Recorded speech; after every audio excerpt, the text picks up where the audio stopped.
समाज के अंतिम व्यक्ति तक सरकार की योजनाओं का लाभ पहुंचाने के लिए कार्यकर्ता सतत प्रयास रहते हैं। तो इसमें विकास की पूरी गंगा बहाई जा रही है। के अनुसार तमाम गौशाला अभी बन गई हैं, उसके बाद बनना भी बाकी। प्रत्याशी का चयन होता है और उसमें आपका नाम आ रहा हो, क्या आप चुनाव लड़ेंगे? स्वागत है, अगर हमारा नाम आता है तो उसका हम स्वागत करेंगे। तो पार्टी अगर चाहेगी तो हम भी लड़ेंगे, उसमें क्या दिक्कत है। नमस्कार दोस्तों, इस समय हमारे बीच मौजूद है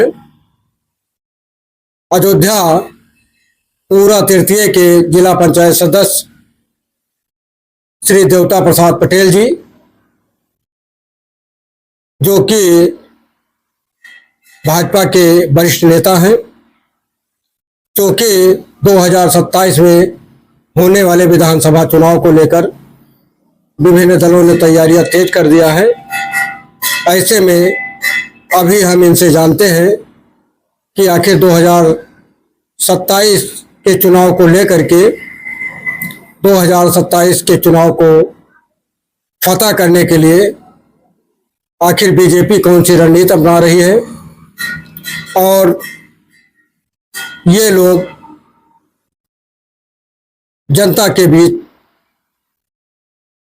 पहुंच रहे हैं कि नहीं पहुंच रहे हैं और इनकी रणनीति क्या होगी, इन सब विषयों पर अभी इनसे हम विस्तृत चर्चा करेंगे। हमारे साथ बने रहिए। हाँ भाई साहब, हमारे चैनल में आपका बहुत बहुत स्वागत है। धन्यवाद आपका। तो ये बताइए कि 2027 में होने वाले विधानसभा चुनाव को लेकर के विभिन्न दलों ने अपनी तैयारियां तेज कर दिया है।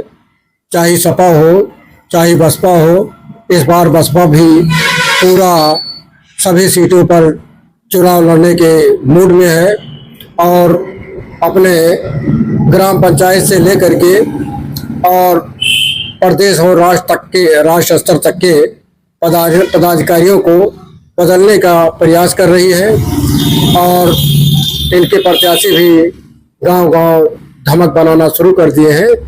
ऐसे में अयोध्या विधानसभा में बीजेपी की क्या रणनीति चल रही है?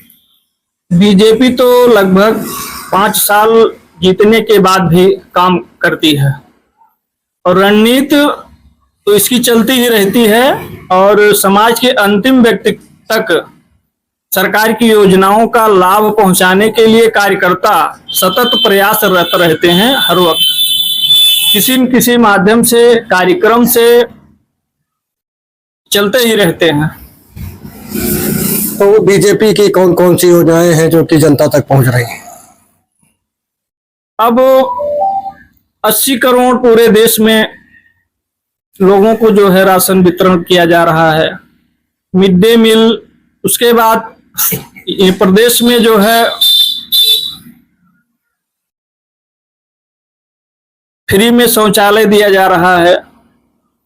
हमारे अयोध्या में तो इसमें विकास की पूरी गंगा बहाई जा रही है, चाहे वो रोड हो, चाहे हवाई अड्डे का मामला हो या कोई बड़ा जो सरकारी अस्पताल बने हैं। ऐसे ऐसे सैकड़ों कार्य इस समय अयोध्या में चल रहे हैं और पूरे प्रदेश में विकास की जो है लहर चल रही है। अच्छा, ये बताइए कि जैसे सपा वाले इस समय उनको बहुत बड़ा मुद्दा मिला हुआ है, वो गांव-गांव जा करके ढिढोरा पीट रहे हैं कि बीजेपी शासनकाल में गाय बछड़े छोड़ दिए गए हैं और इससे किसानों का काफ़ी नुकसान हो रहा है। तो इसको लेकर के बीजेपी कितना सक्रिय है और इसको लेकर के क्या कर रही है? सरकार के मंशा के अनुसार तमाम गौशाला अभी बन गई हैं, उसके बाद बनना भी बाकी है। और गाय बछड़े जो है हमारे तो ही हैं, लोग दूध खा के उसके बाद जो है जब दूध नहीं देता पशु तो छोड़ देते हैं। तो हमारी भी जिम्मेदारी तो कुछ है, ये सरकार की ही पूरी जिम्मेदारी है। सरकार पूरा प्रयास कर रही है गौशाला गांव-गांव बनवाने की। लगभग कई जगह बन भी चुके हैं, अभी बाकी है, वो बनना है, बनेंगे सब। अच्छा, ये बताइए, सपा इस बार हर जगह पीडीए का नारा लगा रही है और जगह जगह इसका ढिढोरा पीट रही है, तो ऐसे में वो यहाँ कितना सफल हो पाएगी? सफल होगी कि बीजेपी उसके लिए कोई दूसरा दांव अपनाएगी? बीजेपी के पास पीडीए के लोग तो लगे ही हैं। हमारे गठबंधन में माननीय अनुप्रिया जी, ओम प्रकाश राजभर जी, उसके बाद संजय निषाद जी, और पूरे भागीदारी के साथ भारतीय जनता पार्टी चल रही है। उनके साथ जो गठबंधन में थे भी विधानसभा चुनाव में, लोकसभा में पल्लवी पटेल अलग हो गई, उसके बाद राष्ट्रीय लोकदल अलग हो गया, वो अपने ही लोगों को नहीं संभाल पा रहे हैं। पीडीए भारतीय जनता पार्टी में मजबूत है, सरकार पिछड़ों की भागीदारी सुनिश्चित कर रही है और भी आगे बढ़ाएगी। अच्छा, अयोध्या में अब की बार बीजेपी प्रत्याशी बदलेगी कि वही प्रत्याशी दोबारा मैदान में होगा? देखिए, जहां तक अयोध्या की बात है तो प्रत्याशी बदलना ना बदलना वो तो केंद्रीय कमेटी का काम है, तो सर्वे कराती है। सर्वे में जो अच्छा प्रत्याशी रहता है उसको टिकट देती है, और जो भी टिकट पाएगा, जो भी प्रत्याशी टिकट पाएगा उसी के साथ पार्टी रहती है। अच्छा, ये बताइए, चूंकि सपा विपक्षी दल है यहाँ और वो पीडीए का ढिढोरा पीट रही है और कह रही है हम पीडीए प्रत्याशी खड़ा करेंगे, ऐसे में अगर अयोध्या में पिछड़े वर्ग के प्रत्याशी का चयन होता है और उसमें आपका नाम आ रहा हो, क्या आप चुनाव लड़ेंगे? स्वागत है, अगर हमारा नाम आता है उसका हम स्वागत करेंगे। तो पार्टी अगर चाहेगी तो हम भी लड़ेंगे, उसमें क्या दिक्कत है। लेकिन इस समय चर्चा में जोगेंद्र वर्मा भी नाम, उनका भी नाम आ रहा है और इस समय चर्चा में बने हुए हैं, तो क्या आपकी उनसे कोई प्रतिद्वंदिता है? नहीं, हमारी कोई प्रतिद्वंदिता नहीं है, वो तो हमारे बड़े भाई हैं। अगर उनको टिकट देखती है भारतीय जनता पार्टी, हम उनके साथ रहेंगे, खड़े रहेंगे। अच्छा, मान लीजिए आपको टिकट मिल जाता है और आप विजय हासिल कर लेते हैं, फिलहाल